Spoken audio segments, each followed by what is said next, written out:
Welcome and thank you for joining me. Gonna skip the usual intro and outro so I can finish the segment about Eren here and move on to the other characters next time. People have often described this final season as a 4-dimensional game of chess. It's brilliant. And if you're going up against Eren Jaeger, you're playing against someone who has seething depths of just stuff that's bad for your health as an opponent, okay? But yet also has the detachment to be able to sacrifice himself if it gets him the checkmate.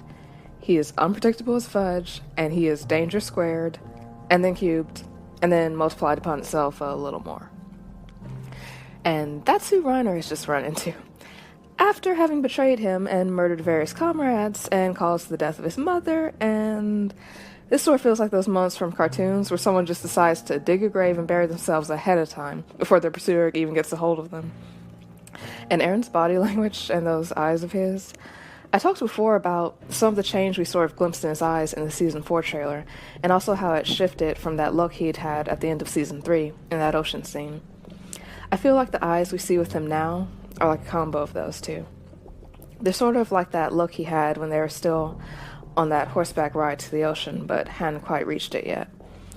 We really got our first good look at that in this season at the very end of Episode 3, at the end of his speech. There's this quiet, subdued element to them, and something that already is hurting my heart a little is how you see a certain spark missing from them. And I don't feel like it's simply a matter of growing up, though we do have some of that. And he definitely has that look of a man who's just been through some ish, to massively understate it. I may have mentioned this before about how people spot the change in his eyes and how it resembles something we see with the Reese family members after they inherit the founder. But just, you've got to wonder what's happened in total to change that look in his eyes from what we once knew. Although one nice thing we see in the teaser for Episode 5 is that we see some of that spark actually return. Kind of abruptly, and I don't know how much it'll last, but just seeing that made me smile some, though it also highlighted just how different they are at present. Someone else summed it up really well. The look in his eyes is dead, but still determined.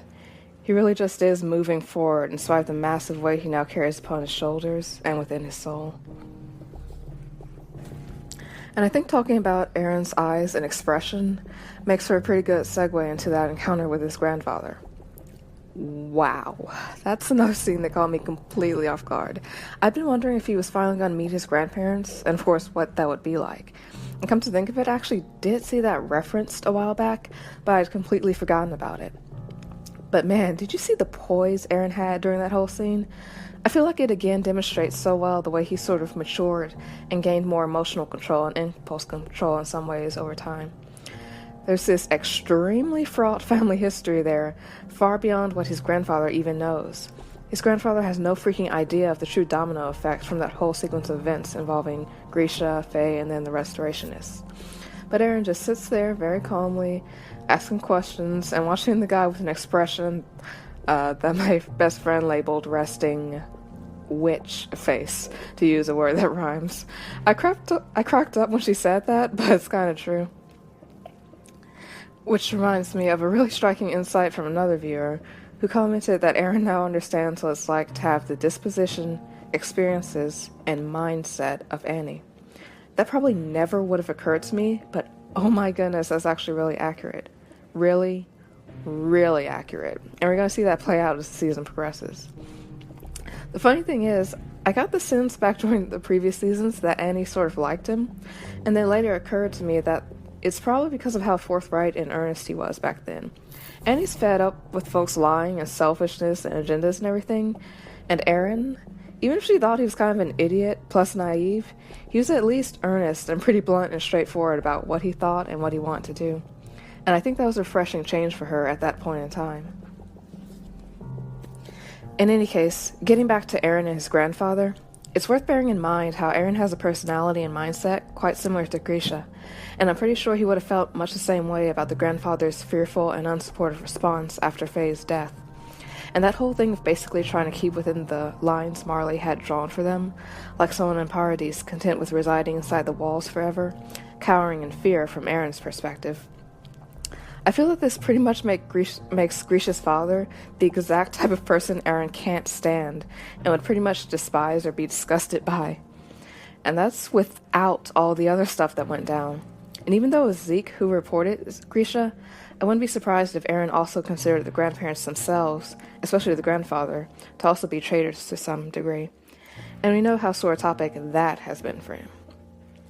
And remember, Eren essentially experienced some of what Grisha went through. The extreme mental anguish, and probably the physical anguish as well, via becoming immersed in the memories. And the kicker is that I don't think his grandfather even knows he exists. It doesn't seem like Zeke told them. So this man just thinks that Grisha is dead. He doesn't know about Carla or about Eren himself. As far as he's concerned, Zeke is the one grandchild.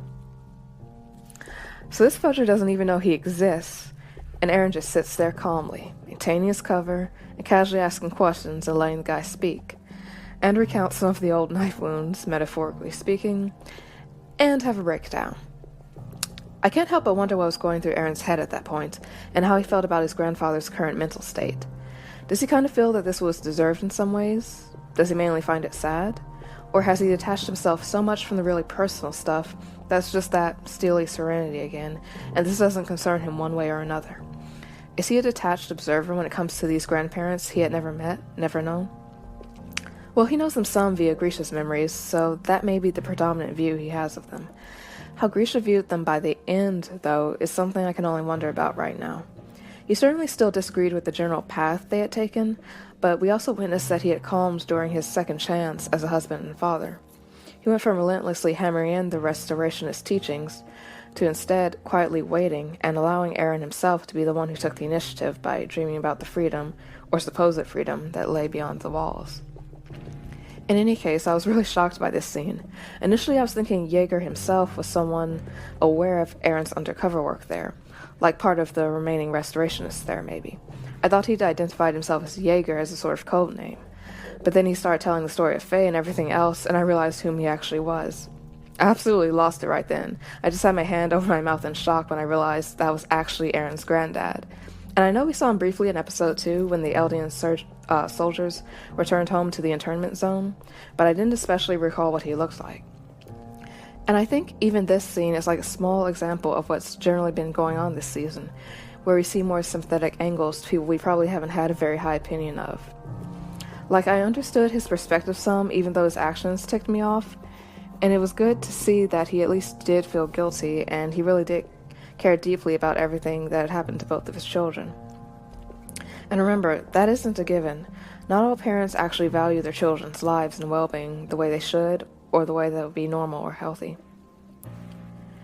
But seeing the man just a mental wreck, I can't say I really wished that upon him, especially since I feel a bit more sympathetic towards his wife, and this whole thing means she's suffering as well due to his own suffering. And it's just sad all around. And what Eren's thinking in the middle of all of this, I don't know. The one nice little moment, though, was earlier when he was talking to Falco.